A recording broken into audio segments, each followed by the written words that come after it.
feriado. Quedamos en espera de... Vamos avanzando, nos toca ver los huesos de la región de la pierna, los que conforman la pierna propiamente dicha.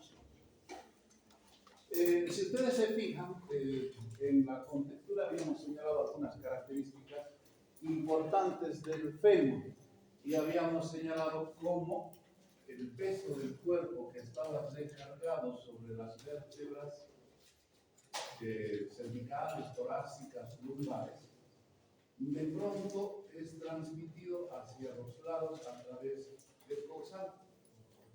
Pero el dorsal no es una desventaja, pero tiene como característica el ser más ancho.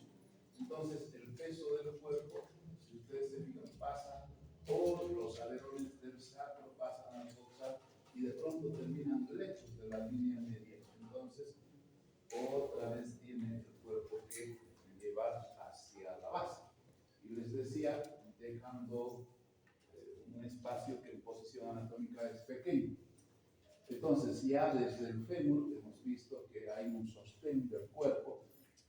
¿Cuánto de peso tendrá que sobrecargar todo lo que está por arriba siempre, ¿no? Esta vértebra es responsable de sostener todo lo que tiene hacia allí. Todo le va a repercutir ahí. Y hacia abajo va pasando lo mismo. Entonces, como ya se han transferido los pesos, fíjense, tanto el sacro como el coxis, más bien van haciendo al revés y terminan por desaparecer. Se vuelven pequeños y desaparecen. Y en cambio, se van fortaleciendo la región del muslo primero y de la pierna después. En la región de la pierna, el comportamiento, si ustedes se fijan, hay dos huesos. Está formado por la tibia y la fíbula, o peroné. Pero los dos tienen características diferentes. La tibia es la parte maciza, es la parte fuerte y la destinada a sostener el peso. Mientras si ustedes ven, el peroné es al revés, es delgado, es pequeño. Eso de cuál es la función de cada uno de ellos es lo que vamos a ver al final de esta clase. Entonces comencemos con la descripción de la tibia. La tibia entonces es un hueso largo, ya lo han visto, es bastante largo, es voluminoso, es sólido, porque está destinado a sostener y transmitir el peso del cuerpo y llevarlo hacia la región del pie. Entonces está situado por debajo del fémur y en la estación de pie recibe el peso, aquel peso que le transmite el fémur. Entonces esta es la estructura destinada al sostén del peso del cuerpo. Su descripción básicamente sigue los lineamientos que ya hemos visto a nivel de la diáfisis. Su cuerpo es prismático, es triangular, no es del todo rectilíneo y dibuja una S cursiva. Ya se acuerdan ustedes que la S es una S muy alargada, ¿no? Por lo tanto, queda superiormente cóncavo hacia lateral, pero inferiormente cóncavo hacia medial, por esa curvatura que describe. De sus caras, las caras dos son anteriores y una cara es posterior, separadas por un borde anterior prominente, afilado, visible, palpable, etc. Entonces es la que va a definir las dos caras, medial y lateral. La medial tiene una característica anatómica y también la base de la clínica, que es la cara superficial, aquella que uno se lo puede tocar superficialmente y es subcutánea en la mayor parte de su extensión. Esa es palpable desde la región de la rodilla hasta el tobillo. No tiene inserciones musculares, está cubierta por la piel y si bien en la descripción de la anatomía no ofrece muchos detalles, nos expone más a traumatismos, porque si ustedes se fijan, entonces resulta que al revés, la cara lateral y la presencia del peroné es la región que tiene más músculos, tiene mucho más músculos, pero hacia la parte media hay una ausencia de músculos, lo cual le expone a traumatismos y hace que este hueso sea uno de los huesos más propensos a la fractura, porque ofrece una superficie directa y el impacto directo en casos de accidente. No tiene como protección masa muscular, nada de eso. En la parte medial y hacia arriba hay una superficie que presta inserción a los músculos que van a conformar la pata de ganso.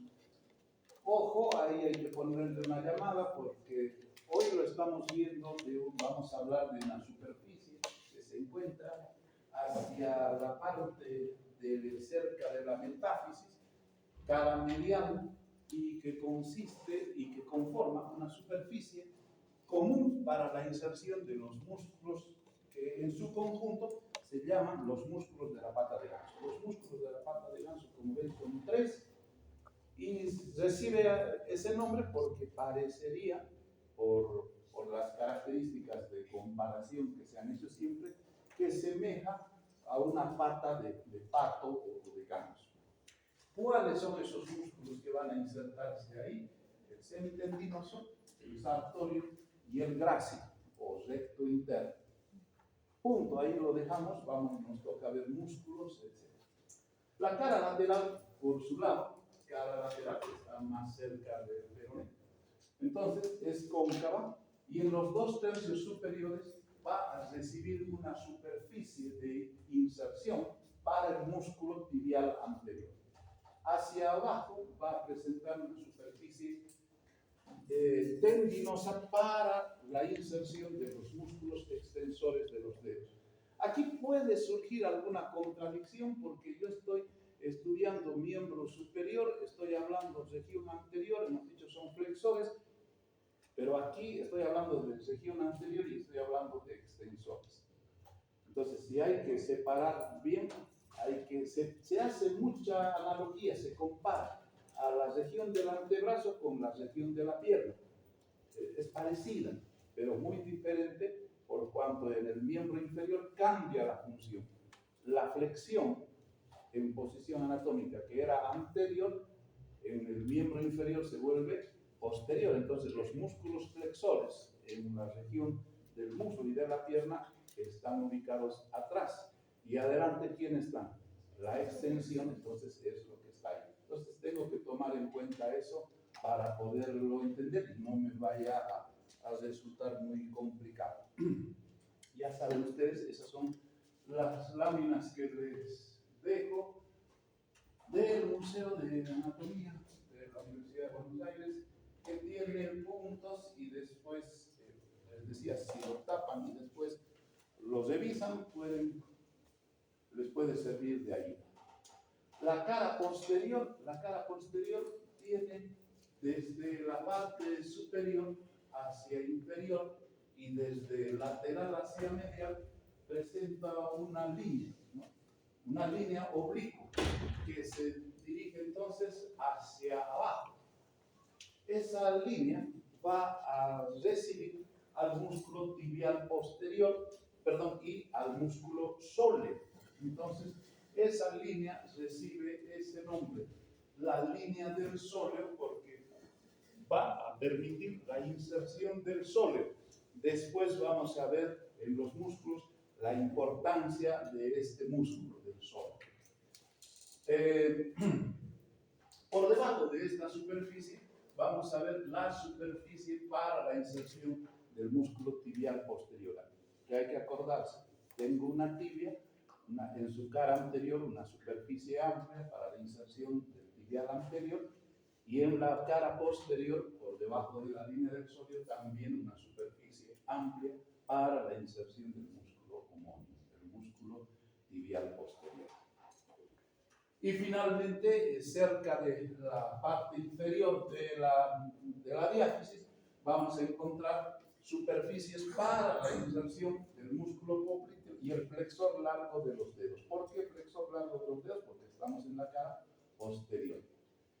Y ahí, a esa altura, generalmente se encuentra también un foramen nutricio en la tibia. Entonces, esos son los detalles que hay que tomarlos en cuenta y de la misma forma que hemos visto las caras anteriores, ahí vemos las caras posteriores.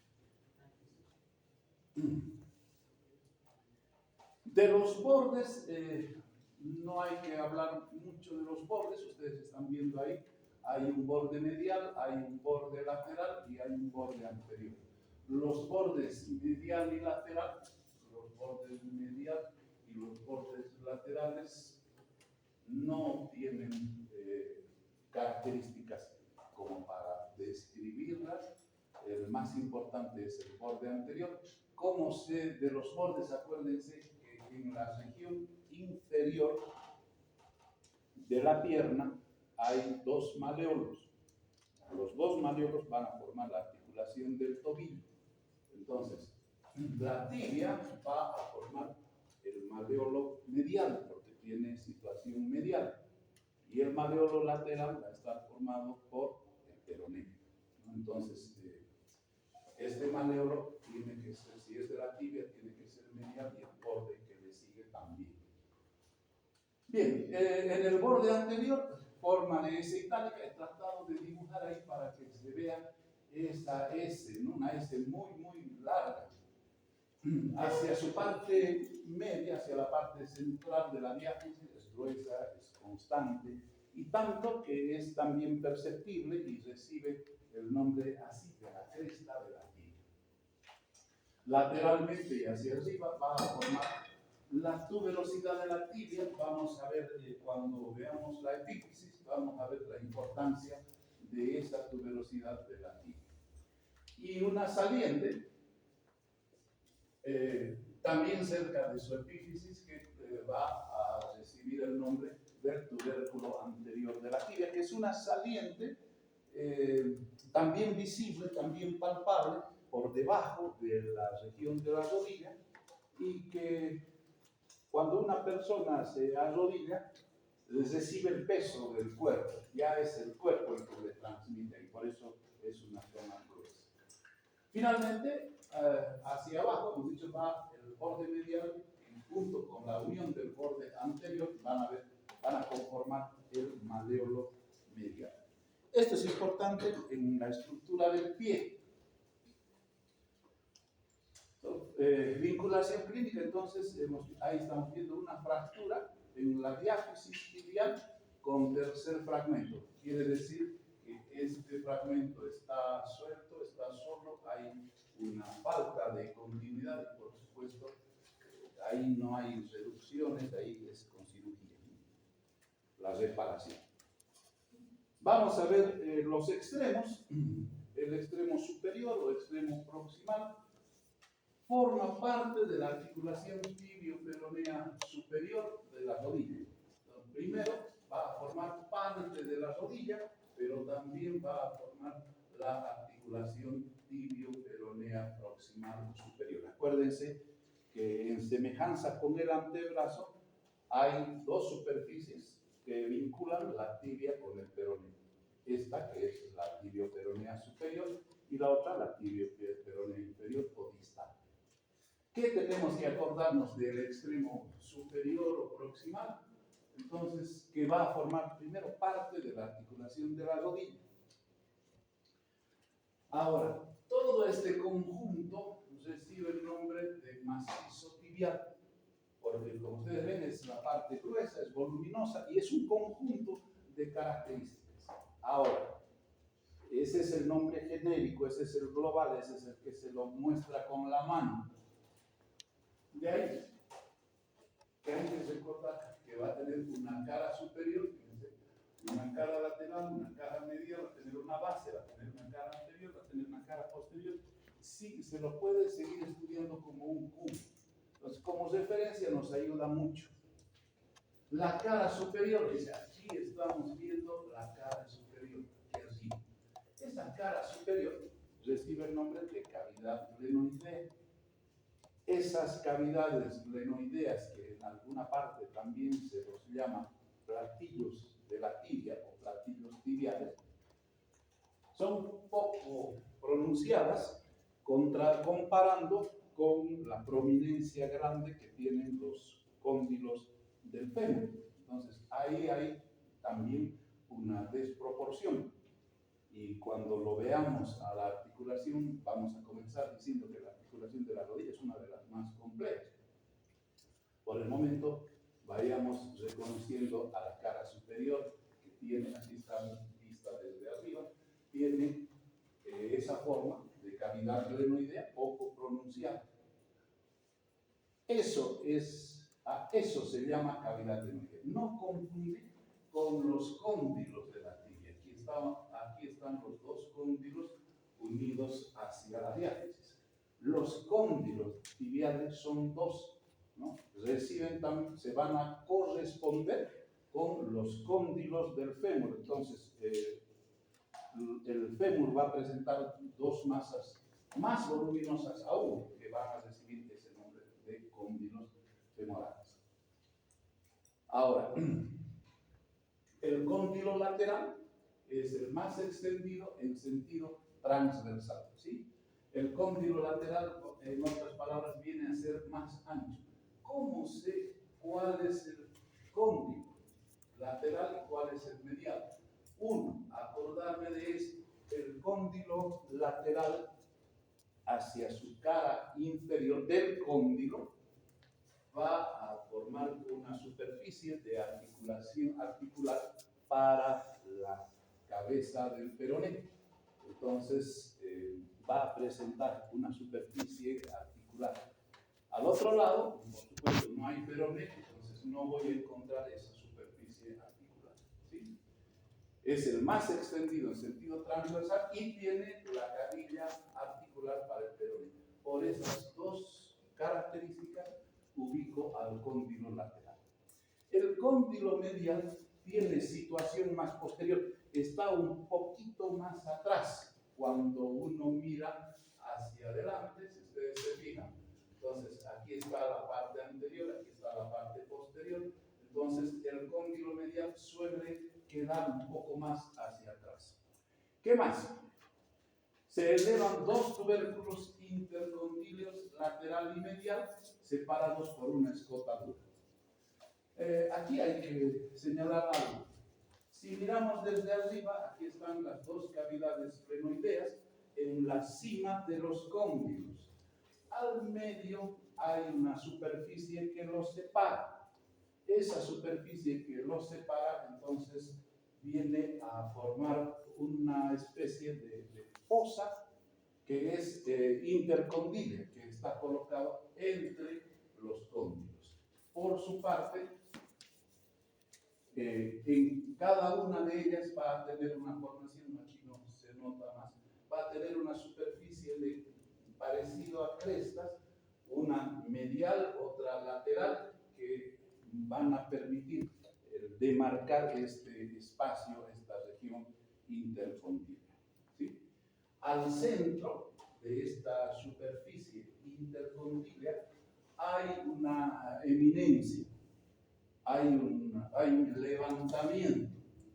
levantamiento que se lo llama así, eminencia intercondílea, porque está entre los cóndilos, o espina de la tibia, así también se la llama. En realidad, esta eminencia intercondílea está formada, tiene dos formaciones salientes, dos formaciones sobresalientes, una hacia medial y la otra hacia lateral. Esa eminencia que se destaca ahí va a delimitar dos zonas también, una superficie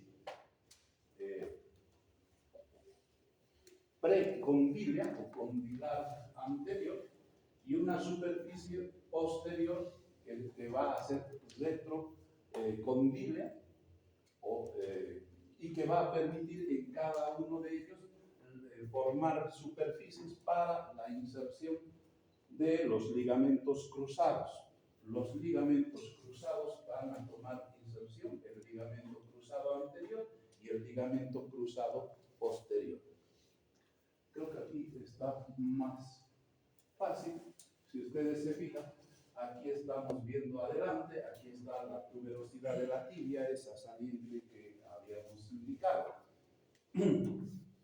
Aquí está toda la parte condilia lateral, toda la parte condilia medial, y lo que estamos viendo es la presencia de la evidencia intercondilia que nos va a formar dos salientes hacia lateral y hacia medial, y una superficie o área intercondilia anterior y otra posterior.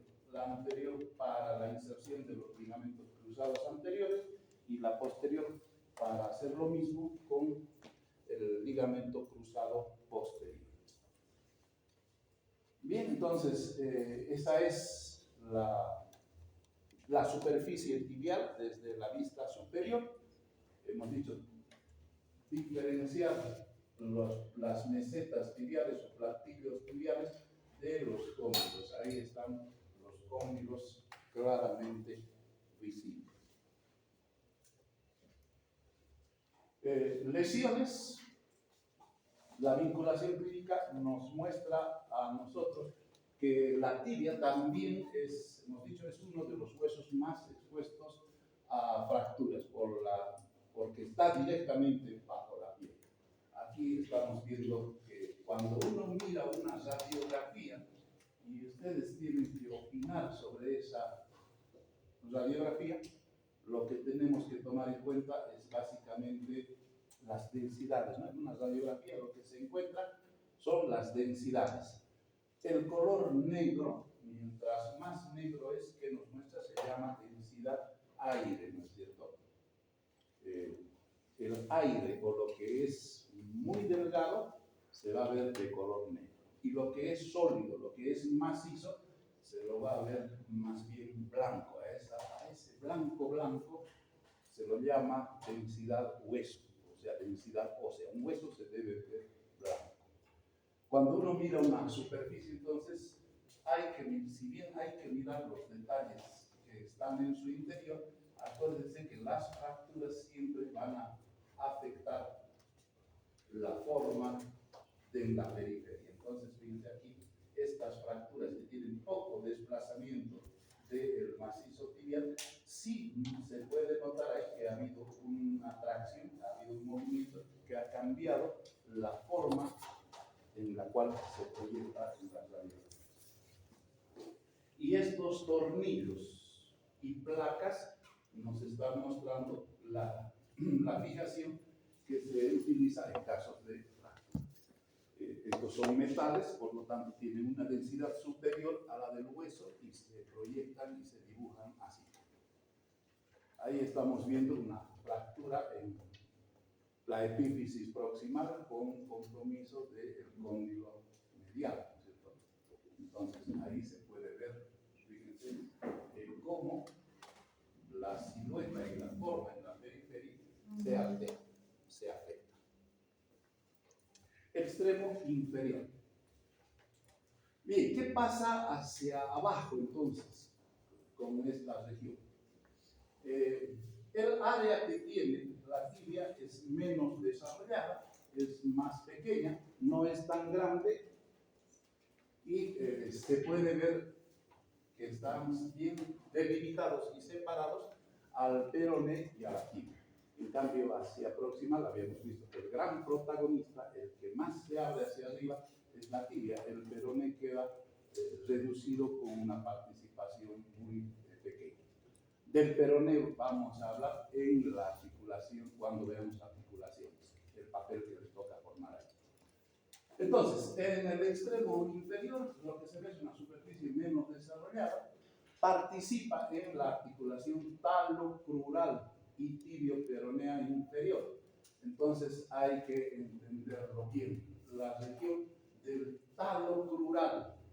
Crural hace referencia a la pierna.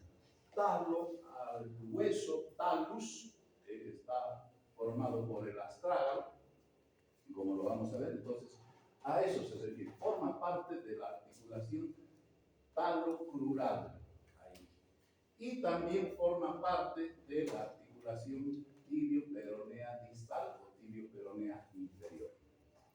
También se lo puede comparar su cara a un cubo, por lo tanto se habla de una cara inferior, cara anterior, cara posterior, cara cara medial, etc. Si ustedes siguen las caras, podrán decir que la cara superior hacia arriba se va a continuar con la diáfisis, ¿no es cierto?, de la tibia. La cara inferior se va a articular con la polea del astrágalo. Este es el astrágalo, es el hueso más superior de los huesos que conforman la fila posterior del tarso. De él vamos a hablar cuando sigamos la próxima clase. ¿Qué más? Hacia la cara anterior es convexa, lisa y es continuación de la cara anterolateral de la tibia. Es decir, que lo que hemos visto en las estructuras anteriores de la diáfisis va a continuar hacia la parte de la epífisis distal. No va a ofrecer grandes detalles. ¿Dónde están entonces los detalles? En la cara posterior. La cara posterior tiene canales para el paso de los tendones, de los músculos flexores del pie y de los dedos. Entonces, por aquí, por la cara posterior, donde están señalando las flechitas, por ahí van a transcurrir los músculos flexores de la pierna en dirección hacia el pie. ¿Cómo lo vamos a encontrar a esos músculos? En el plano medial va a corresponder al músculo tibial posterior, que se va a orientar entonces hacia medial para llegar hasta esta región. Hacia el lateral, el flexor del dedo gordo, del almus o almus. Aquí se habla, por si acaso, de dedo gordo, no se habla de dedo pulgar, y su nombre en latín es el almus. En algunos libros hay con ese nombre, almus. Y el medio, a la parte media, corresponde al flexor largo de los dedos del pie. ¿Qué más? También va, aparte, a contribuir a formar